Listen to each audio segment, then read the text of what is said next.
CSAT లాంటి పరీక్షల్లో averages ఈ టాపిక్ పేరు వినగానే చాలామందికి కొంచెం టెన్షన్ మొదలవుతుంది కదూ. కాని ఆ భయం అస్సలొద్దు. ఈరోజు మనం ఈ కష్టమైన టాపిక్ని గ్యారంటీ మార్కులుగా ఎలా మార్చుకోవాలో కొన్ని సింపుల్ ట్రిక్స్తో చూసేద్దాం. ఒకవేళ ఈ కాంప్లెక్స్ యావరేజ్ ప్రాబ్లమ్స్ని సెకండ్లలో సాల్వ్ చేయగలిగితే అద్భుతంగా ఉంటుంది కదా. చూడండి, ప్రతి సీషాట్ పేపర్లో కనీసం 2-3 యావరేజ్ ప్రశ్నలు పక్కగా వస్తాయి. చాలామందికి ఇవే పెద్ద అడ్డంకిగా మారతాయి. కానీ ఈ ప్రశ్నల వెనుక ఒక చిన్న సీక్రెట్ ఉంది. ఈరోజు మనం ఆ సీక్రెట్ను బయటపెట్టి ఈ టాపిక్ను ఒక ఆటలా మార్చేద్దాం. సరే, మరి మన ప్రయాణం ఎలా ఉండబోతుందంటే, ముందుగా యావరేజ్ ఫౌండేషన్తో మొదలుపెడదాం. తరువాత ఒక గ్రూప్లో మార్పులొస్తే మొత్తంలో వచ్చే మార్పేంటో చూద్దాం. ఆ తరువాత 2 గ్రూపులను కలిపితే ఏమవుతుందో తెలుసుకుందాం. ఇక వెయిట్స్ ప్రాముఖ్యత, చివరికి కొన్ని సూపర్ఫాస్ట్ క్యాల్కులేషన్ షార్ట్కట్స్, వీటి గురించి మాట్లాడుకుందాం. ఓకే, ఇక మొదటి సెక్షన్లోకి వెళ్దాం. యావరేజ్ ఫౌండేషన్, మన మాస్టర్ కీ. అవును, ఇక్కడే మనకు ఈ ప్రాబ్లమ్స్ అన్నిటినీ సాల్వ్ చేయడానికి ఉపయోగపడే ఆ మాస్టర్ కీ దొరకబోతుంది. యావరేజ్ అంటే సింపుల్గా అన్ని అబ్జర్వేషన్స్ని కలిపి వాటి సంఖ్యతో భాగించడం. ఇది మనందరికీ స్కూల్ నుంచి తెలిసిన ఫార్ములానే. కానీ ఎగ్జామ్స్లో టైం సేవ్ చేయాలంటే ఇది అంతగా ఉపయోగపడదు. అసలైన మ్యాజిక్ వేరే చోటుంది. అవును, అసలైన పవర్ అంతా ఇక్కడే దాగియుంది. ఇప్పుడు మనం చూడబోయే ఫార్ములా, అది దాదాపు ప్రతి యావరేజ్ క్వశ్చన్కి ఒక తాళం చెవిలాంటిది. ఇది తెలిస్తే చాలు, సమయం చాలా ఆదా అవుతుంది. ఇదిగోండి, ఇదే మన మాస్టర్ కీ. మొత్తం అంటే sum equal to average into number of observations. ఇది బాగా గుర్తుపెట్టుకోవాలి. కష్టమైన ప్రాబ్లమ్ సాల్వ్ చేయడానికి ఇదే బెస్ట్ స్ట్రాటజీ. ఎప్పుడూ యావరేజ్ గురించి కాకుండా మొత్తం మీద ఫోకస్ పెట్టాలి. ఇదే సీక్రెట్. సరే, మరి మిస్ అయిన నంబర్ను ఎలా కనుక్కోవాలి? చాలా సింపుల్. ఫస్ట్ టోటల్ సమ్ కనుక్కోవాలి. అంటే యావరేజ్ని నంబర్ ఆఫ్ ఐటమ్స్తో మల్టిప్లై చేయాలి. తర్వాత మనకు తెలిసిన నంబర్లన్నింటినీ యాడ్ చేయాలి. ఫైనల్గా ఆ టోటల్ సమ్ నుంచి ఈ సమ్ని తీసేస్తే అంతే, మిస్ అయిన నంబర్ వచ్చేస్తుంది. ఉదాహరణకి 5 సంఖ్యల యావరేజ్ 24 అనుకోండి. మొత్తం 120 అవుతుంది. ఆ 4 సంఖ్యల మొత్తాన్ని 120 నుంచి తీసేస్తే 5వ సంఖ్య ఈజీగా తెలిసిపోతుంది కదా. ఓకే, ఇప్పుడు ఇంకో ఇంట్రెస్టింగ్ సిచ్యువేషన్ చూద్దాం. ఒక గ్రూపులో మార్పులు వస్తే, అంటే ఒక కొత్త వ్యక్తి జాయిన్ అయినా లేదా అందరి వయసులు పెరిగినా మన మాస్టర్ కీ ఎలా హెల్ప్ చేస్తుందో చూద్దాం. ఇది చాలా ముఖ్యమైన పాయింట్. n మంది వ్యక్తుల వయస్సు x సంవత్సరాలు పెరిగితే వాళ్ల మొత్తం వయస్సు ఎంత పెరుగుతుంది? సింపుల్గా n ఇంటూ x పెరుగుతుంది. వయస్సుకు సంబంధించిన ప్రాబ్లమ్స్లో ఇది చాలా పవర్ఫుల్ కాన్సెప్ట్. ఫర్ ఎగ్జాంపుల్, ఒక గ్రూప్లో 10 మంది ఉన్నారు. అందరి వయస్సు 2 ఏళ్లు పెరిగిందనుకోండి. అప్పుడు వాళ్ల మొత్తం వయస్సు 10 ఇంటూ 2 అంటే 20 ఏళ్లు పెరుగుతుంది. చాలా సింపుల్ కదా. కొత్త మెంబర్ చేరినా లేదా ఉన్న మెంబర్ వెళ్ళిపోయినా రెండింటికీ లాజిక్ ఒకటే, మొత్తం మీద ఫోకస్ పెట్టాలి. చూడండి, కొత్తగా వచ్చిన వాళ్ల విలువ కావాలంటే కొత్త మొత్తం నుంచి పాత మొత్తాన్ని తీసేయాలి. అదే వెళ్ళిపోయిన వాళ్ల విలువ కావాలంటే పాత మొత్తం నుంచి కొత్త మొత్తాన్ని తీసేయాలి. అంతే, చాలా సింపుల్. సరే, దీనొక ఉదాహరణతో చూస్తే ఇంకా బాగా అర్థమవుతుంది.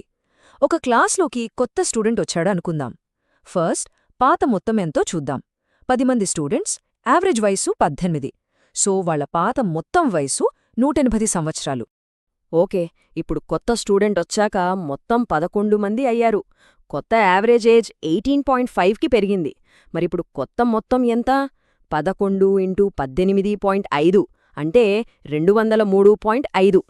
చూసారా, ఇప్పుడు కొత్తగా వచ్చిన స్టూడెంట్ వయస్సు ఎంత? సింపుల్గా కొత్త మొత్తం మైనస్ పాత మొత్తం అంటే 203.5 మైనస్ 180. ఆన్సర్ 23.5 సంవత్సరాలు. అంతే. సరే, ఇప్పుడు ఇంకో కామన్ సినారియో చూద్దాం.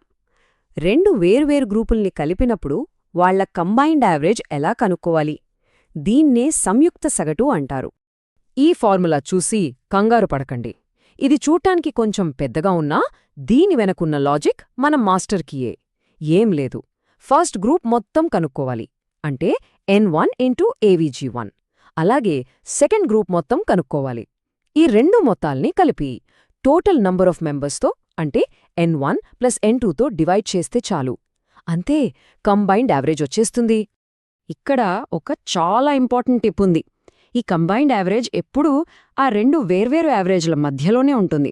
అంతేకాదు, ఏ గ్రూపులో ఎక్కువ మంది సభ్యులుంటారో ఆ యావరేజ్కి దగ్గరగా ఉంటుంది. ఇది ఆన్సర్ని క్రాస్ చెక్ చేసుకోవడానికి ఒక సూపర్ ట్రిక్. ఒకవేళ మీ ఆన్సర్ ఈ రేంజ్లో లేదంటే ఎక్కడో లెక్క తప్పిందని అర్థం. సరే, ఇప్పుడిదాకా మనం చూసిన వాటిలో అన్ని ఐటమ్స్కి ఒకే ఇంపార్టెన్స్ ఉంది. కానీ ఒక సెట్లో కొన్ని ఐటమ్స్కి ఎక్కువ ప్రాముఖ్యత, కొన్నింటికి తక్కువ ప్రాముఖ్యత ఉంటే అప్పుడేం చేయాలి? అప్పుడే మనకు వెయిటెడ్ యావరేజ్ అంటే భారిత సగటు అవసరం పడుతుంది. ఇదిగోండి, ఇదే వెయిటెడ్ యావరేజ్ ఫార్ములా. ఇక్కడ మనం ప్రతి వాల్యూని దాని వెయిట్ లేదా ప్రాముఖ్యతతో మల్టిప్లై చేస్తాం. తర్వాత ఆ వచ్చిన ప్రోడక్ట్స్ అన్నిటినీ కలిపి మొత్తం వెయిట్స్తో డివైడ్ చేస్తాం. ఎగ్జామ్ మార్కులు, రకరకాల వస్తువుల ధరలు ఇలాంటివి లెక్కించేటప్పుడు ఇది చాలా ఉపయోగపడుతుంది. ఈ ఎగ్జామ్ మార్క్స్ ఎగ్జాంపుల్ చూడండి. ఇక్కడ మ్యాథ్స్లో వచ్చిన 80 మార్కులకు 3 వెయిట్ ఉంది, అంటే దానికి ఎక్కువ ఇంపార్టెన్స్. అదే సైన్స్లో వచ్చిన 90 మార్కులకు వెయిట్ కేవలం 1. సో ఈ కాన్సెప్ట్ అర్థం చేసుకోవడానికి ఇది ఒక మంచి ఉదాహరణ. సరే, ఇప్పుడు ఫైనల్ రౌండ్కొచ్చేశాం. Masters tool kit. ఎగ్జామ్లో మన విలువైన సమయాన్ని ఆదా చేసే కొన్ని సూపర్ ఫాస్ట్ షార్ట్కట్స్ చూద్దాం. ఒక చిన్న ప్రశ్న: 11, 12, 13, 14, 15 ఈ నెంబర్ల యావరేజ్ ఎంత? ఒక్క క్షణం ఆలోచించండి. ఆన్సర్ 13. ఎందుకంటే వరుస సంఖ్యలు లేదా అరిథ్మెటిక్ ప్రోగ్రెషన్లో ఉన్న సంఖ్యలకు యావరేజ్ ఎప్పుడూ మధ్యలో ఉన్న నంబరే అవుతుంది. అన్నిట్నీ కూడి డివైడ్ చేయాల్సిన పనే లేదు. ఎంత టైం సేవ్ అవుతుందో చూడండి. ఇక ఇంకో కామన్ ప్రాబ్లం, తప్పు రీడింగ్. ఒకవేళ పొరపాటున ఒక నంబర్ని తప్పుగా తీసుకుంటే ఏం చేయాలి? ఫస్ట్, ఆ తప్పు రీడింగ్కి సరైన రీడింగ్కి మధ్య తేడా ఎంతుందో కనుక్కోండి. అదే మన ఎర్రర్. ఇప్పుడు ఈ ఎర్రర్ని మొత్తం నంబర్లతో డివైడ్ చేయండి. ఇదే యావరేజ్లో ఎర్రర్. ఫైనల్గా వాళ్ళిచ్చిన తప్పు యావరేజ్ నుంచి ఈ యావరేజ్లో ఎర్రర్ని సరిచేస్తే కరెక్ట్ యావరేజ్ వచ్చేస్తుంది. అంతే. ఓకే, ఇప్పుడు మన దగ్గర ఫార్ములాలున్నాయి, ట్రిక్స్ ఉన్నాయి, కానీ అసలైన సవాలు టైంని బీట్ చేయడం. సో ఇప్పుడు మనం నేర్చుకున్న ఈ షార్ట్కట్లలో దేన్ని మొదట వాడతారు? బాగా ప్రాక్టీస్ చేయండి. అప్పుడు ఫార్ములాలతో పాటు టైం మీద కూడా పట్టు సాధించగలరు.